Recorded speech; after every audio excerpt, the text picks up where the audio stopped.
दिल्ली में भारतीय जनता पार्टी नगर निगम चला रही है और नगर निगम को चलाने में हमेशा पैसा पैसा पैसा पैसा ये रोती रहती है। लेकिन जब भारतीय जनता पार्टी के हाथ नगर निगम में पैसा लगता है तो उस पैसे का भारतीय जनता पार्टी क्या करती है, उस पैसे में कितनी बेईमानी करती है, इसका एक बहुत बड़ा कारनामा सामने आया है। आप सब जानते हैं कि एम्स के पास ग्रीन पार्क में एक बहुत so called modern multi level parking बनाई गई थी भारतीय जनता पार्टी द्वारा नगर निगम से। पिछले साल नवंबर में उसका उद्घाटन हुआ, बड़े ज़ोर शोर से उसका उद्घाटन किया गया और एक साल के अंदर अंदर वो पार्किंग टूट गई। वो पार्किंग टूट गई, वो तो ईश्वर की कृपा है कि उस वक्त वहाँ पे लोग नहीं थे, वरना बहुत बड़ा हादसा होता। लेकिन वहाँ जो गाड़ियाँ खड़ी थीं वो गाड़ियाँ टूट गईं। तो एक साल के अंदर अंदर नगर निगम की बनाई हुई पार्किंग गिर पड़ी। भारतीय जनता पार्टी जो पैसा पैसा चिल्लाती रहती है, जब उसको पैसा मिलता है तो पैसे का ये करती है, वो भ्रष्टाचार में लगाती है। जाहिर सी बात है कि इसके पार्किंग के बनाने में भ्रष्टाचार हुआ है, लापरवाही हुई है, गलतियां हुई हैं, गड़बड़ी की गई है। तो ये बहुत सीरियस मामला है। भारतीय जनता पार्टी ने आसपास के दुकानदारों से मोटा पैसा वसूला इस पार्किंग को बनाने के लिए, पार्किंग कन्वर्जन चार्जेस के नाम पर लोगों से पार्किंग फीस ली गई, लोगों की दुकानें सील की गई और फिर मोटे मोटे पार्किंग फीस लेके वो दुकानें खोलने की इजाज़त दी गई कि हम पार्किंग बनाएंगे। और जब लोगों के लिए पार्किंग बनाई गई तो वहाँ जनता के टैक्स की, जनता की दी गई, जनता के मेहनत की कमाई से दिए गए पैसे की किस तरह से वहाँ बेईमानी में बहाया गया वो पैसा, और कैसे अब जनता की गाड़ियाँ भी टूट रही हैं, जनता को अपनी गाड़ियाँ भी तोड़वानी पड़ रही हैं भारतीय जनता पार्टी के इस करप्शन की वजह से। तो ये बहुत सीरियस मामला है। दिल्ली सरकार ने इसको बहुत सीरियसली लिया है और इसकी जांच के आदेश दिए हैं।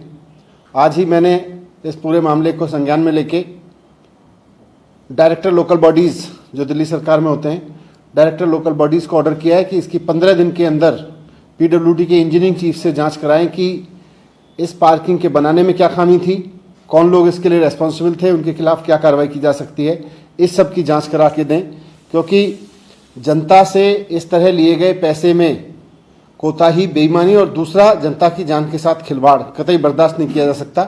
भारतीय जनता पार्टी के नगर निगम में गिने चुने दिन बचे हैं, उनको वो किसी तरह से निकाल ले, वहाँ अब और कोई कोताही ना करे, ये भी मैं सख्ती से कहना चाहता हूँ।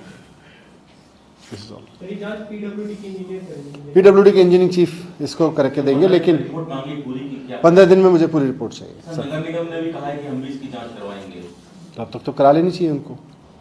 उन्होंने तो बेईमानी की, उन्होंने तो गड़बड़ी की है, वो क्या जांच करेंगे। दिल्ली में बाकी जो और पार्किंग है इस तरह की, वो खतरा साबित हो सकती है, तो क्या वहाँ भी रिव्यू जरूरी है क्या? उनका भी रिव्यू कराएंगे, एक बार इसकी जांच आ जाए सामने। ये भी पता चला था, अखबारों से मुझे पता चला कि उसका सेफ्टी ऑडिट भी नहीं हुआ था। सर, इतनी जल्दीबाजी उन्होंने उद्घाटन की दिखाई, आप लोग कह रहे हैं कि करप्शन भी हुआ है उसमें, क्या ऐसी जल्दीबाजी लगी? नहीं, एक साल के अंदर अंदर कैसे टूट गई इतनी सारी गाड़ियों को? जिन लोगों को आपने कहा कि अपनी दुकानें सील करो, आप पार्किंग का पैसा दो, हम आपके लिए पार्किंग बना के देंगे, उन्होंने आपके ऊपर भरोसा किया, मोटा मोटा पैसा दिया। अब आप उनके लिए पार्किंग भी ऐसी बना रहे हो जहां वो बेचारों की गाड़ियां टूट रही हैं। दुकानदारों से पैसा भी ले लिया और दुकानदार अब आप पे भरोसा करके वहाँ गाड़ी खड़ी कर रहे हैं, तो आप उनकी गाड़ियां तोड़ने वाली पार्किंग बना रहे हो, तो गड़बड़ तो है। कितनी पावर है आपके जो डायरेक्टर होते हैं लोकल बॉडीज को, अगर वो पाते हैं कि कोई इसमें दोषी है तो वो क्या इसमें पनिशमेंट या नहीं, फिर अगर कोताही बरती, इंजीनियरिंग चीफ अगर बताएंगे कि इसके बनाने में कोताही बरती गई थी, तो फिर तो पीसी एक्ट में कार्रवाई होगी, FIR वगैरह। हाँ। सर, साथ ही दिनों पेट्रोल डीजल को लेकर चर्चा है, सरकार का क्या लोग है? देखिए, केंद्र सरकार ने एक्साइज ड्यूटी कम की है, हम भी उसको एग्जामिन कर रहे हैं। कुछ राज्यों से भी पता चला है कि उन्होंने भी वैट के रेट कम किए हैं।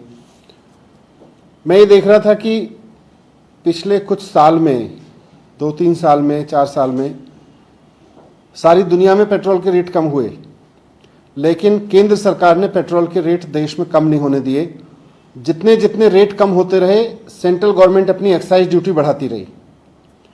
सेंट्रल गवर्नमेंट ने अगर देखें तो 15 रुपये से, जब से पेट्रोल के दाम कम होने शुरू हुए, उस वक्त एक्साइज ड्यूटी जो थी वो 15 रुपये थी 1 लीटर पे, उसको बढ़ा बढ़ा के जैसे जैसे पेट्रोल के दाम घटते गए सारी दुनिया में, इंटरनेशनल मार्केट में, सेंट्रल गवर्नमेंट ने पेट्रोल के दाम ना कम हो इसलिए अपनी एक्साइज ड्यूटी बढ़ाते गए और उन्होंने 15 रुपये से एक्साइज ड्यूटी बढ़ा के 34 रुपये कर ली पिछले कुछ सालों में।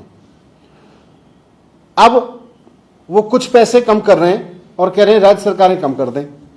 राज्य सरकारें तो वैसे ही अपने संसाधनों के लिए रो रही हैं, राज्य सरकारों के पास तो वैसे ही संसाधन कम है, तो वैसे में राज्य सरकारें तो कम कर लें, लेकिन सेंट्रल गवर्नमेंट ने जो 15 रुपये से 34 रुपये बढ़ाया था उसमें से बस छोटा सा कम करेंगे, तो ये तो ठीक नहीं है। हम इसको एग्जामिन कर रहे हैं, दिल्ली पे क्या फ़र्क पड़ेगा, दिल्ली क्या कर सकती है, दिल्ली में कैसा हो सकता है, उसको एग्जामिन कर रहे हैं। लेकिन मैं सेंट्रल गवर्नमेंट से भी रिक्वेस्ट करूंगा कि आपने जो ये 15 रुपये से इतनी बेहताशा बढ़ोतरी की थी एक्साइज ड्यूटी में, अब आप 5 रुपये कम करके उसका काम नहीं चलेगा, कम से कम 15 रुपये और कम किया जाए, 15 रुपये और कम करें। इतनी एक्साइज ड्यूटी आप लोगों ने बढ़ाई थी उसको नीचे ले आएँ, तो जो इंटरनेशनल मार्केट में पेट्रोल के दाम कम हुए थे उसका फ़ायदा सीधे आम जनता को मिल सकता है। राज्य सरकारें भी कितना कम करेंगी, कोई 2 रुपये करेगी, कोई 4 रुपये कम करेगी, लेकिन अभी इसको 15 रुपये कम करने का है, क्योंकि हाल के वर्षों में पेट्रोल के दाम में जितनी गिरावट आई सेंट्रल गवर्नमेंट ने उतना ही बढ़ाती चली गई, वो दाम वापस किए जा सकते हैं। सर, मुख्यमंत्री ने ट्वीट कर जानकारी दी कि 6 महीने के लिए फ्री राशन योजना बढ़ा रहे हैं, केंद्र सरकार से उन्होंने अपील की। नहीं, सरकार उसको बढ़ाएगी, क्योंकि अभी कोरोना के इम्पैक्ट की वजह से बहुत सारे लोगों के जॉब छूटे हुए हैं, गरीब आदमी के पास में उसका रोज़गार पटरी पे नहीं आया है, बहुत सारी चीज़ें अभी भी बहुत रेस्ट्रिक्टेड परमिशन में हैं, तो लोगों के सामने परेशानी है, इसलिए ये बढ़ाना ज़रूरी था। हमने प्रधानमंत्री जी को भी अपील की है कि वो भी इसको बढ़ाएं पूरे देश में। लेकिन आप लोगों को राशन वहीं से मिलता है, तो आप अपील करेंगे कि उधर अगर बढ़ता है तभी आप भी दे पाएंगे उसकी? अभी देखेंगे, उसको बताएंगे। एक चीज़ और लीजिए, पूरे यूपी में कई जगहों पे जीका के केसेस आ रहे हैं, दिल्ली कैपिटल है, लोगों का खूब मूवमेंट होता है, तो आप लोगों की तरफ से क्या कोई तैयारी या कुछ एहतियात? नहीं, हमारा सिस्टम पूरा अलर्ट पे है, कोई भी केस आता है तो उसको। Thank you.